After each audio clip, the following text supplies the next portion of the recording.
ಏನು ಅಂದರೆ ಮನುಷ್ಯನಿಗೆ ಆರೋಗ್ಯದಾಯಕವಾಗಿರಬೇಕು, ಖುಷಿ ಇರಬೇಕು, ನೆಮ್ಮದಿ ಇರಬೇಕು ಅಂತ. ಹಿಂದಿನ ಕಾಲದಲ್ಲಿ ಒಂದು ಧರ್ಮ ಆಚರಣೆ ಇತ್ತು. ಗುರುಗಳು ಭಕ್ತನ ಉದ್ಧಾರಕ್ಕಾಗಿ, ಸಮಾಜದ ಶ್ರೇಯಸ್ಸಿಗಾಗಿ ತಾನೇ ನೋವು ತಗೊಳ್ತಾ ಇತ್ತು. ಹೇಗೆ ನೋಡಿ, ಈ ಭಾಗದಲ್ಲಿ ಕಮ್ಮಿ. ಅದು ಉತ್ತರ ಕರ್ನಾಟಕ ಹೋದರೆ ಜಂಗಿನವ್ರು ಕುಂತಾ ಇತ್ತು. ಒಬ್ಬ ಕಾಲಿಗೆ ಜಂಗಿ ಕೊಟ್ಕೊಳ್ಳೋದು, ಅವನು ಮನೆಗೆ ಬರೋದು.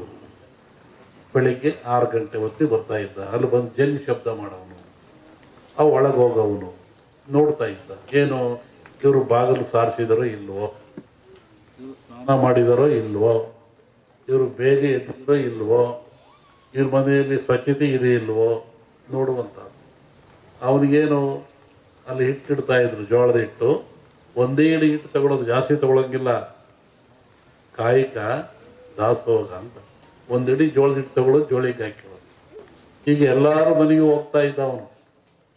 ಎಲ್ಲರ ಮನೆಗೂ, ಯಾರ ಮನೆಗೆ ಎದ್ದಿಲ್ಲ ಹೇಳೋನು, ಎದಳ್ರಿ, ಸ್ನಾನ ಮಾಡ್ರಿ, ಬಾಗಿಲು ಸಾರಿಸ್ರಿ, ಅಡುಗೆ ಮನೆ ಸ್ವಚ್ಛ ಇರ್ರಿ, ಪಾತ್ರೆ ಬೆಳೆದ್ರಿ, ಮಕ್ಕಳಿಗೆ ಸ್ನಾನ ಮಾಡಿಸ್ರಿ ಹೇಳ್ತಾ ಇದ್ದ. ಅವರು ಮಾಡಲಿಲ್ಲ, ಕೆಲವರು ಬಿಟ್ಟು. ಅದಕ್ಕೆ ಏನು ಮಾಡ್ತಾ ಇದ್ರು, ಅಲ್ಲೊಬ್ಬ ಮಠಸ್ಥರು, ಸ್ವಾಮಿಗಳು, ಮಠ ಅಂತಿರ್ತಾರೆ, ಅವ್ರಿಗೆ ಹೇಳ್ತಾ ಇದ್ರು, ನೋಡಿ ಇಂಥರ ಮನೆಗೆ ಹೋಗಿದ್ದೆ, ಅವ್ರು ಎದ್ದಿಲ್ಲ, ಸಾರಿಸಿಲ್ಲ, ಸ್ನಾನ ಮಾಡಿಲ್ಲ. ಅವಾಗ ಅವರೇನು ಮಾಡಿರೋರು, ಶಸ್ತ್ರಪವಾಡ ಅಂತ ಕಳ್ಸರು, ಮುಳ್ಳಾವಿಗೆ. ಇವತ್ತು ಅವೆಲ್ಲ ಒಂದು ಆಡ ವಸ್ತುವಾಗಿಬಿಟ್ಟಿದ್ದಾವೆ. ಒಬ್ಬ ಬರೋನು, ಗಂಟೆ ಅಲ್ಲಾಡ್ಸೋನು, ಮನೆ ಮುಂದೆ ಮುಳ್ಳಾವಿಗೆ ಮೇಲೆ ನಿಂತ್ಕೊಳ್ಳೋನು. ಮುಳ್ಳಾವಿಗೆ ಮೇಲೆ ನಿಂತ್ಕೊಂಡ್ರೆ ನೋವು ಯಾರಿಗೆ? ನಿಂತವನಿಗೆ. ಗಂಟೆ ಅಲ್ಲಾಡಿಸ್ ಜನವೆಲ್ಲ ನೋಡ್ತಾ ಇದ್ರು. ಯಾಕೆ ನಿಂತ್ಕೊಂಡಿದ್ದೀರಿ ಸ್ವಾಮಿ, ಏನು ಕೆಲಸ?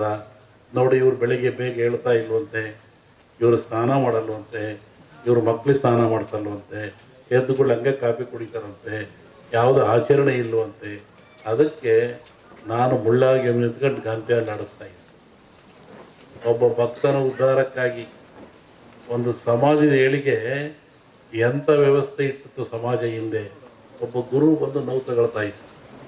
ಅವಾಗ ಅವನು ಬಂದು, ಇಲ್ಲ ಸ್ವಾಮಿ, ಇನ್ಮೇಲೆ ಹಂಗೆ ಮಾಡಲ್ಲ ನಾನು ಅಂಥೇಳಿ ಅವ್ರಿಗೆ ನಮಸ್ಕಾರ ಮಾಡಿ 4 ಕಾಣಿ ಕೊಡ್ತಾ ಇತ್ತು. ನೋಡಿ, ಕಾಯಕ ಸಿಕ್ಕಾಪಟ್ಟ ದುಡ್ಡು ತಗೊಳಂಗಿಲ್ಲ. ಒಂದಿಡಿ ಹಿಟ್ಟು ಅವಂದು, 4 ಕಾಣಿ ಇವನ್ನಷ್ಟೇ ಇಳಿದು ಹೋಗ್ತಾ ಇತ್ತು. ಅದಕ್ಕೂ ಮೀರ್ತಿದ್ರು ಕೆಲವರು. ಆವಾಗ ಅವ್ರಿಗೆ ಶಸ್ತ್ರಪವಾಡೋದು ಮತ್ತೊಬ್ಬರನು ಅವನ ಮನೆ ಮುಂದೆ ಬಂದು ಮುಳ್ಳಾವಿಗೆ ಮೆಟ್ಕೊಂಡು, ಈ ಬಾಯಿಗೆ ಉದ್ದಕ್ಕೆ ಈ ಬಾಣದಂಗೆ ಇರುತ್ತಲ್ಲ ಶೂಲ, ಅದು ಚುಚ್ಕೊಂಡ್ಬಿಡ್ತಿದ್ದ. ರಕ್ತ ಬೀಳ್ತಾ ಇತ್ತು. ಮತ್ತೆ ಗಂಟೆ ಅಲ್ಲಾಡಿಸೋನು. ಎಲ್ಲ ಜನ ಸೇರೋರು, ಯಾಕೆ ಇವನು 5ನರಿಗೂ ಬೆಲೆ ಕೊಡಲ್ವಂತೆ, ಆ ಪೂಜೆನೂ ಮಾಡಿಲ್ವಂತೆ, ನೋಡಪ್ಪ ಇವನು ಅಂತ. ಹಂಗೆ ನೀನು ಯಾಕೆ ನಾವು ತಗೊಳ್ತೀಯ? ಅವರ ಉದ್ಧಾರಕ್ಕಾಗಿ. ಇವು ಮಠಗಳು, ಮಾನ್ಯಗಳು, ಹಿರಿಯರು ಒಂದು ಸಮಾಜವನ್ನು ಸಿದ್ಧುವಂಥ ಸಂಕೀರ್ಣ ಆದರ್ಶ ತತ್ವಗಳು. ಅವನು ನೋವು ತಗೊಳ್ತಿದ್ದ, ಮತ್ತೆ ಅವನು ಕೆಳಗಿಳಿತಾ ಇದ್ದ, 1 ರೂಪಾಯಿ ತಗೊಂಡು ಹೋಗ್ತಾ ಇದ್ದ. ಇಂತಹ ಒಂದು ವ್ಯವಸ್ಥೆ ಈ ಸಮಾಜದಲ್ಲಿ ಇತ್ತು. ಇವತ್ತು ಅದು ಯಾವುದೂ ಇಲ್ಲ.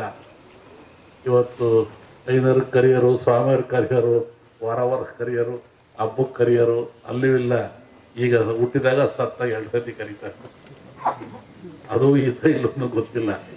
ಆದರೆ ಇವತ್ತು ನಮ್ಮ ಜಗದೀಶು ನೋಡ್ರಿ, ಎಂಥ ಒಂದು ಸಂಪ್ರದಾಯ ಇವ್ರ ಮನೇಲಿ 400 ವರ್ಷಗಳಿಂದ ಒಂದು ದೇವಿಯ ಆರಾಧನೆ ಮಾಡ್ತಾ ಎಲ್ಲ ಭಕ್ತಗಳಿಗೆ ನಾಡಿಗೆ ಸಮೃದ್ಧಿ ಆಗ್ತದೆ, ನಾಡಿಗೆ ಮಳೆ ಬೆಳೆ ಬರ್ತದೆ, ನಾಡಿಗೆ ಆರೋಗ್ಯ ಬರ್ತದೆ, ಒಂದು ಶಕ್ತಿ ಬರ್ತದೆ. ಆರಾಧನೆ ಮಾಡ್ಕೊಂಡ್ಬಂದು ಇವತ್ತು 25ನೇ ವರ್ಷ ಮದುವಾಗಿ ಒಂದು ಬಾಗಿಣ ಕೊಡ್ತಾ ಇದ್ದೀವಿ ಎಲ್ಲರನ್ನು.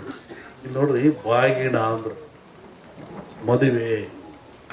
ಮದುವೆ ಅಂದ್ರೆ ಏನು, ಮಾಂಗಲ್ಯ ಅಂದ್ರೆ ಏನು, ಸೀರೆ ಅಂದ್ರೆ ಏನು, ಆನಂತರ ತಲೆ ಕಟ್ತಿರೋ ಬಾಸಿಂಗ ಅಂದ್ರೆ ಏನು, ಎಲ್ಲವಕ್ಕೂ ಅರ್ಥ ಇದೆ. ಬಾಗಿಣ ಹೆಣ್ಣು ಮಕ್ಕಳಿಗೆ ಕೊಡ್ತಾರೆ. ಏನು ಬಾಗಿನ? ಬಾಗಣ ಅಂತೀವಿ ನೋಡಿ. ಬಾಗಿ ನಡೆಯಬೇಕು ಮಗಳೇ. ತಾಯಿ ತನ್ನ ಮಗಳಿಗೆ ಹೇಳ್ತಾಳೆ, ವರ್ಷ ಕೊಟ್ಟು. ಅದರ ಏನಿರುತ್ತೆ, 2 ಮೊರ ಇಟ್ಟಿರ್ತಾರೆ. ಅದರೊಳಗೆ ಒಂದು ತರಕಾರಿ ಹಾಕಿರ್ತಾರೆ, ಒಂದು ರವಿಕೆ ಹಾಕಿರ್ತಾರೆ, ಒಂದು ಹಣ್ಣು ಹಾಕಿರ್ತಾರೆ, ಒಂದು ಕನ್ನಡಿ ಇಟ್ಟಿರ್ತಾರೆ, ಅಮುನಚ್ಚಿ ಅರಿಶಿನ ಕುಂಕುಮ ಇಟ್ಟಿರ್ತಾರೆ. ಅದನ್ನು ಪೂಜೆ ಮಾಡಿಕೊಡ್ತಾರೆ. ಅಂದರೆ ಮಗಳು ತಾಯಿ ಹೇಳ್ತಾಳೆ, ಆ ತರಕಾರಿ ಇಲ್ಲ ಅಂತ ಗಲಾಟೆ ಮಾಡಬೇಡ, ಸೀರೆ ಇಲ್ಲ ಅಂತ ಗಲಾಟೆ ಮಾಡಬೇಡ, ಉಪ್ಪಿಲ್ಲ ಅಂತ ಗಲಾಟೆ ಮಾಡಬೇಡ ಮನೇಲಿ. ಇವೆಲ್ಲ ಸಂಸಾರದ ಗುಟ್ಟು, ಸಂಸಾರದ ಮೌಲ್ಯಗಳು. ಅಲ್ಲಿ ಸುಖವಾಗಿರಬೇಕಾದ್ರೆ ಇವೆಲ್ಲ ತಿಳ್ಕೋಬೇಕು ನೀನು. ಅದನ್ನೇ ವಾಗಿ ನಡೆ ಮಗಳೇ, ವರ್ಷ ಕೊಡುವಂಥದ್ದು.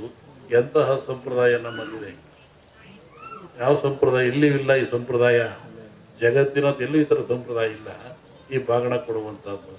ಸೀರೆ ಕೊಡ್ತಾರೆ, ವರ್ಷಕ್ಕೊಂದು ಕಾಯ್ಕಣ ಅಂತಾರೆ. ಸೀರೆ ಅಂದ್ರೇನು? ಯಾವುದು ಶೀಲವನ್ನು ಮುಚ್ಚುತ್ತದೆ ಅದನ್ನು ಸೀರೆ ಅಂತ ಕರೆದರು, ಅದನ್ನು ಪತಿರ್ವತೆ ಎಂದು ಕರೆದರು. ಭಾರತೀಯ ಸಂಸ್ಕೃತಿಯಲ್ಲಿ ಪತಿರ್ವತೆಗೆ ಮಹಾಶಕ್ತಿ ಇದೆ. ಪರಮಾತ್ಮನೂ ಹೆದರ್ತಾನಂತೆ. ಇಂತಹ ಶೀಲ ನಿಂದಾಕಬೇಕು ಅಂತೇಳಿ ತಾಯಿ ಸೀರೆಯನ್ನು ಕೊಡ್ತಕ್ಕಂಥ ಎಂಥ ಮೌಲ್ಯ ಇದೆ. ಮೌಲ್ಯ ಇವತ್ತೆಲ್ಲ ಮರೆದೋಗ್ತಾ ಇದ್ದಾವೆ. ಹಾಗಾಗಿ ರೋಗ ರುಜಿನಗಳು ನಮಗೆ ತಲ್ಲಣಗೊಂಡಿದೆ. ನೆನೆಸ್ತಾ ಇದ್ದಾವೆ ಇವೆಲ್ಲ ಬಂದು. ಹುಷಾರಾಗಿರ್ರಿ, ಹಾಳಾಗಿ ಹೋಗಿಬಿಡ್ತೀರಾ, ಆ ವ್ರತ ಮಾಡ್ರಿ, ಆಚರಣೆಗಳು ಸ್ವಚ್ಛತೆ ಅಂತ ಚೆನ್ನಾಗಿರ್ರಿ ಅಂತೇಳಿ ಆಗ್ತದೆ. ಮನೆ ಒಂದು ಕಡೆ ಹೇಳ್ತಾ ಇದ್ದಾರೆ ಡೆಲ್ಲಿ ಒಳಗೆ, ಈ ಕಾಯಿಲೆ ಬರೋದು ಯಾಕೆ? ಮನುಷ್ಯನಿಗೆ ಕಷ್ಟ ಬರೋದು ಯಾಕೆ? ಸುಖ ಬರೋದು ಯಾಕೆ? ಕಷ್ಟ ಬಂದಾಗ ಅವನು ಎಚ್ಚರ ಮಾಡ್ತದೆ, ಹುಷಾರಾಗಿರು, ತಪ್ಪು ಮಾಡ್ತಾ ಇದೆಯಾ. 84 ಲಕ್ಷ ಜೀವರಾಶಿಗಳು ಅಂತ ಹೇಳ್ತಾರೆ. ಇನ್ನೊಂದು ಕಡೆ ದೇವರು ಒಬ್ಬ ಮನುಷ್ಯನನ್ನ 84 ಬಾರಿ ಮನುಷ್ಯನಾಗಿಯೇ ಹುಟ್ಟಿಸ್ತಾನಂತ. ಅದನ್ನು ಹೇಳ್ತಾನೆ. 84 ಬಾರಿ ಒಬ್ಬನನ್ನ ಮನುಷ್ಯನಾಗೆ ಹುಟ್ಟಿಸ್ತಾನೆ. ಲಕ್ಷವಾಗಿರು.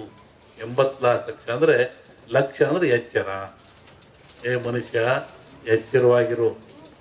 84 ಸಲ ಹುಟ್ಟಿದ್ದೀನಿ ಮನುಷ್ಯನಾಗಿ, ಎಲ್ಲೂ ತಿದ್ಕೊಳ್ತಾ ಇಲ್ಲ, ಎಲ್ಲಿನ ಅರಿವು ಮಾಡ್ಕೊಳ್ತಾ ಇಲ್ಲ, ನಿನ್ನ ಕೆಲಸ ನೀನು ಮಾಡ್ತಾ ಇದೀಯ ಅಂತೇಳಿ ಲಕ್ಷ್ಯವಾಗಿರು, ಎಚ್ಚರವಾಗಿರು ಅಂತೇಳಿ 84 ಬಾರಿ ಹುಟ್ಟಿಸಿ ಅಲ್ಲಿ ತಿದ್ದೆ ಹೋದಾಗ ಮತ್ತೆ ಅವನಿಗೆ ಪಶು ಭಕ್ತಿಯಾಗಿ ಕೊಡ್ತಾನೆ. 84 ಲಕ್ಷ ಜೀವರಾಶಿಗಳು ಬರ್ತವೆ. ಹಾಗಾಗಿ ಈ 21 ಲಕ್ಷ ನೀರಿನಲ್ಲಿ, 21 ಲಕ್ಷ ಭೂಮಿಯಲ್ಲಿ, 21 ಲಕ್ಷ ಗಾಳಿಯಲ್ಲಿ, 21 ಲಕ್ಷ ದೇಹದಲ್ಲಿ, ಯೋನಿಯಲ್ಲಿ ಈ ಆತ್ಮ ಅನ್ನತಕ್ಕಂಥದ್ದು ಬರಬೇಕು. ಎಷ್ಟು ಕೋಟಿ ವರ್ಷ ಆಯಿತು. ನೀರಿನಲ್ಲಿ 21 ಲಕ್ಷ, ಗಾಳಿ